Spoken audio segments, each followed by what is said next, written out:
እስኪ እናንተ ብትሆኑ ባላጠፋችሁ ስራ እስር ቤት ገብታችሁ ከዛ ደግሞ ስትወጡ ሚስት ፋሚሊ ስራ ገንዘብ አጣችሁ ምትኖሩ ይመስላችኋል?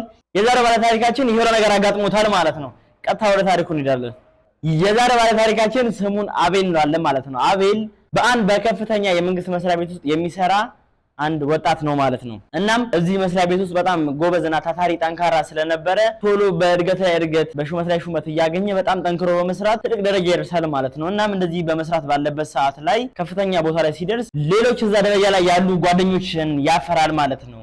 እናም እዛ ላይ አንድ 4-5 መሪዎች ሆነው ሙሉ ድርጅቱን ያስተዳድራሉ የዛን የመንግስት ድርጅት ማለት ነው። እናም በቃ በጣም ጎበዝ ነው፣ በጣም ታታሪ ነው፣ በጣም ሀቀኛ ነበርና እንደዚህ ያለ እነዛ ደግሞ ረጅም ዓመት አብረው በመስራት ላይ ያሉ ወይም ደግሞ ሙስና አብረው በመብላት ላይ የከረሙ ሰዎች ናቸው ማለት ነው። እናም እነዚህ በመስራት ላይ ባሉበት ሰዓት ላይ የአንድ ዓመት በጀት ልክ እንደተመደበ ከዛ በጀት ገንዘብ ላይ ብር ማንሳት ይፈልጋሉ ማለት ነው። እናም ይህ ብር ሲነሳ የሁሉም ፍቃድ ያስፈልግ ነበር፣ የአራቱም ፍቃድ ማለት ነው። እናም እናንሳ ሲባባሉ አቤልም ከነሱ ጋር ተባብሮ የሚወስድ መስሏቸው ነበር ማለት ነው። እናም አቤልን በቅርበት ሄደው ሲያማክሩት አቤል ነው ይሄን ነገር እኔ አልፈልግም እኔ እንዲህ ነኝ ምናምን ይላል ማለት ነው። ከዛ እነዚህ ሰዎች በጣም ይበሳጫሉ።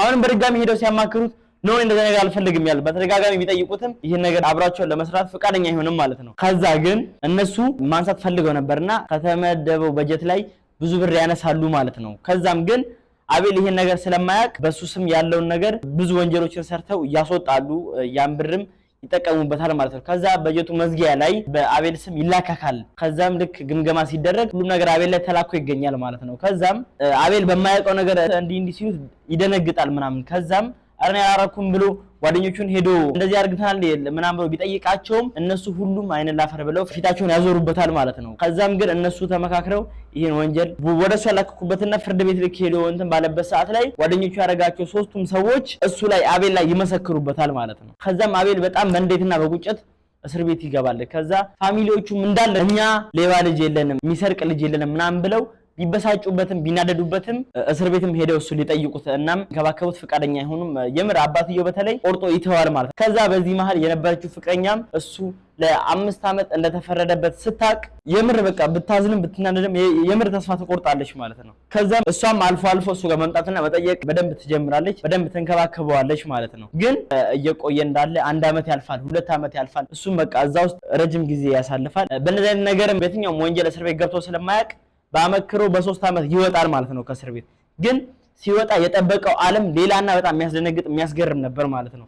ምክንያቱም እቺ ፍቅረኛው የነበረችው ሴት የማይጠብቀው ጉድ ውስጥ ገብታ ነበር ማለት ነው። እሱም የነበረው እሱ እስር ቤት በነበረበት ሰዓት ላይ እሱ ብትንከባከበው ከሌላ ወንድ ጋር ግንኙነት ጀምራ እንደነበረ በአካባቢ ሰዎች እንዳለ ሰምተው ፋሚሊዎቹ ሳይቀር እንዳለ አውቀው ነበር ማለት ነው። እሱ ግን በጣም በቃ ቢናደድባትም ምን ቢላትም ሄዶ ሲጠይቃት ግን አረን ያላረኩም ብላ ትክዳለች ማለት ነው። ከዛም ግን ይሁላ ነገር ሲጠብቀው በፍቅረኛው ዘንድ በቃ የሌለ በመበሳጨት በመናደድ ፋሚሊ ቤተሰብ ምናምን ሲክደው እሷ ብቻ ነበረች አልከዳችኝም ብሎ ሲያስብ የነበረው ወይም ደግሞ እዚህ ጋር ጓደኞቹ እንዳለ ከዱት አስፈረዱበት። ፋሚሊዎቹም አንጠይቅህም ባናይ ማንንከባከብም ሲሉት እሷ ነበር ትንከባከበኛለች ብሎ ሲያስብ የነበረው እሷም ግን ቺት ያረገችበት እንደነበር ደረሰበት ማለት ነው። እና ልክ ሲደርስበት ከስንት ጉስጎታና ልመና በኋላ አመነችለት ማለት ነው። ከዛም ግን እሷን እዛው ጋር ይተዋታል ማለት ነው።